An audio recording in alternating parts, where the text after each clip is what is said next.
Hi everybody, welcome back to the Drunken Bull Ranch. I'm Reed.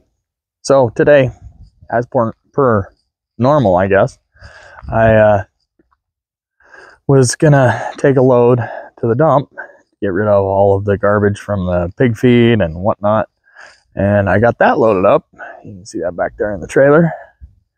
Anyway, then I started to head down the road to go to the dump, and this camera is not working with me. Sorry about that. But if I can get it to stand up, we'll be in good shape. But anyway, so I was, I don't know, a couple miles from the house, and all of a sudden, all of the bells and whistles in the truck went off, and it said check gauges, all that, and I didn't have any voltage. So I came home, and I looked at my batteries, and because this is a 2003 5.9 liter Dodge Cummins. Anyway, it has two batteries under the hood, and both batteries looked a little bubbled to me. So I took them out, ran them down, had them tested, and both of them, in the words of the guy that tested them, were extremely weak. So I'm hoping that's what the problem was. So I'm just putting batteries in the truck. We'll see if it solves the problem. I mean, it could also be an alternator, but the alternator seems to be kicking the voltage, so I'm going to just go ahead and put new batteries in it and see what it does. So, bear with me, and I'll get this other battery in. I already put this one in, but I have not connected it yet. So, because I'm short, I got a step ladder.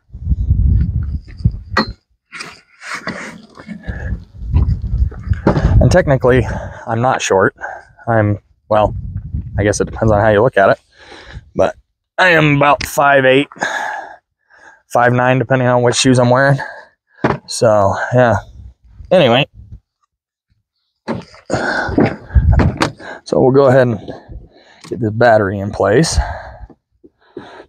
Now, there are a couple of other things that could cause this problem, but batteries jumped out at me as one of the first things. Especially since they looked pretty well spent. Like I said, the sides were a little bubbled and whatnot. So I thought I would just go get new ones. So new batteries were basically $200 a piece. It came out to $409 and something cents with tax for new ones. And honestly, I'm not sure what this little insulator's for, but it was on there, so I've always put it back on. I assume they had a reason for it. If any of you know what it is, by all means, go ahead and comment and let me know. I've never actually figured that one out, but I won't say that I was trying really hard either. Okay, so that's back on. Now, hold on. I'm dropping things. Now, one thing that I wanted to show you about this Dodge, and I think, honestly, it probably would have lasted quite a while, but they have this little guy that sits on the bottom, and the piece that holds your battery in screws into that. Well, it was like pop riveted in there, and the pop rivets are shot, so it just fell out on the ground when I took it out. If you didn't know that you weren't looking for that, then your battery could bounce out. So, let me get this in.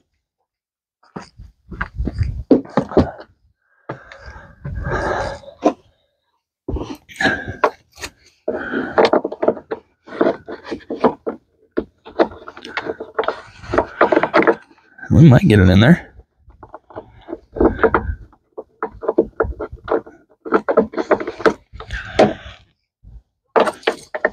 So I'm just basically reaching underneath and just getting it started.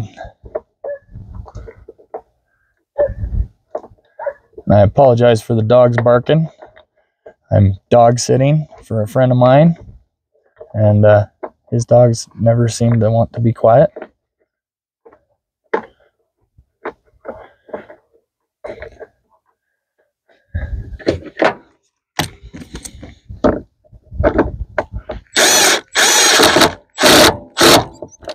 Okay, that's in.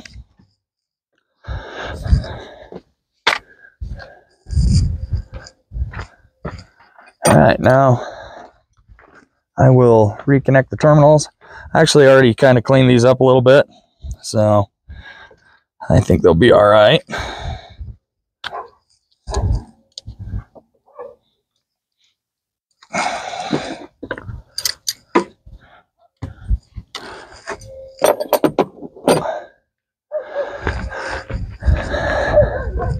Hang on just a second, I gotta get something to tap the terminal on.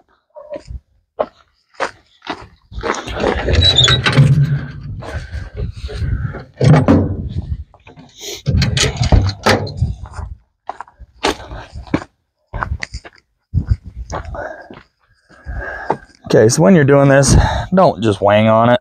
Just give it a nice gentle tap.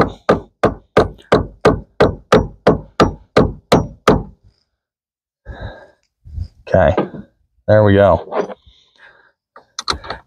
Yeah, you can actually screw up your battery if you go beating on it too hard.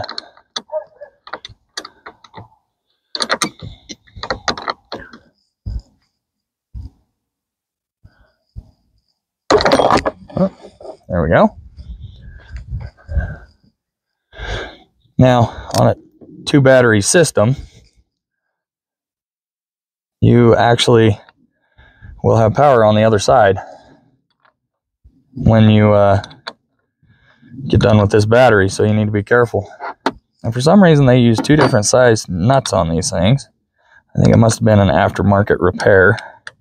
So one's a 12 millimeter and the other one's a half.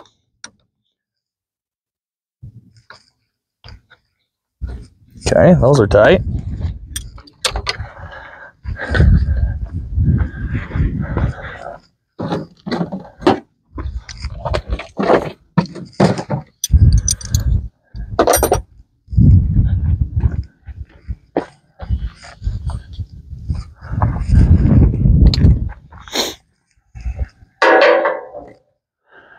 Okay, so let's get this guy connected.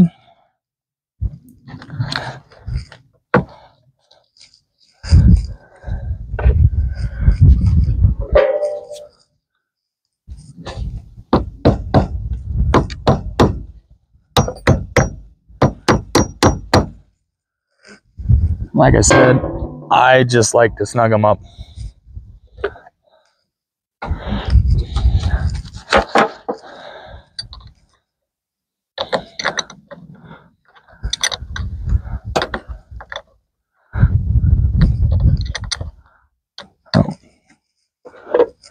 That one was actually the 12 side.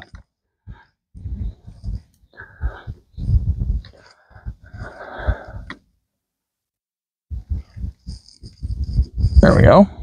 That one's tight.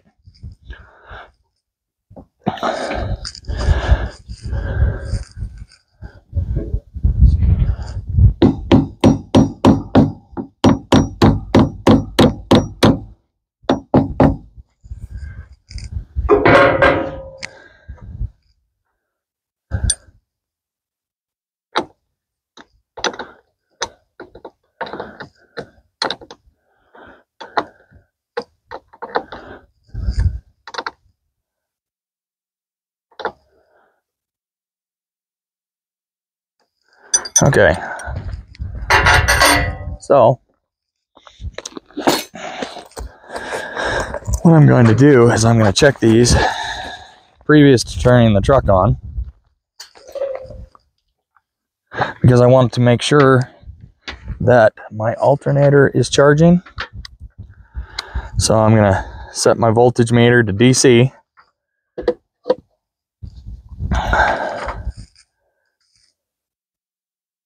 And that battery has 12.53 volts. Now the other one should be fairly similar.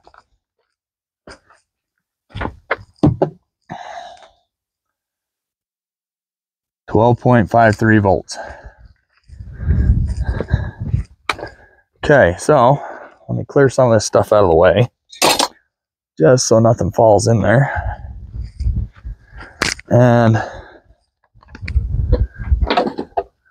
what we're gonna see is when we turn the truck on, we should, once it warms up a little bit, we should get a higher voltage, which basically tells us that the alternator is charging.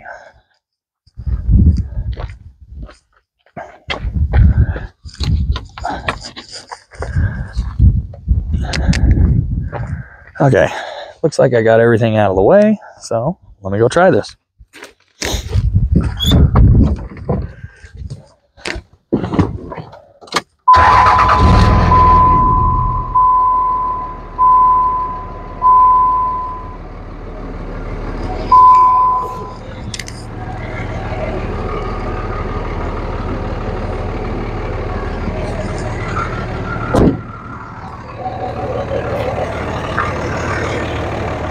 Now, as you can see, oh, right here, the alternator with the batteries connected is kicking out 14 point, well, it's jumping around a little bit. And the reason for that is the truck, when it first starts on a cold day, it has well, they used to call them glow plugs. Now it's like a fuel heating system. But anyway, so you can see right here, or we'll move you closer. You can see that kind of jumping around. And what that is it's that heater turning on and off. And then it gets the voltage back up. So, in theory, well, not in theory, I'm pretty sure this problem is solved. Now, if for some reason I run around and the batteries are dead again, then chances are I got something going on with my alternator where it's putting out current part of the time, and then the batteries are getting sucked dry, and so, yeah, it'd be a faulty alternator. But right now, it seems like it was just dead batteries. So, as always, support your local farmers. Have a wonderful day. I'll get this load ran to the dump, and we'll talk at you later. Bye.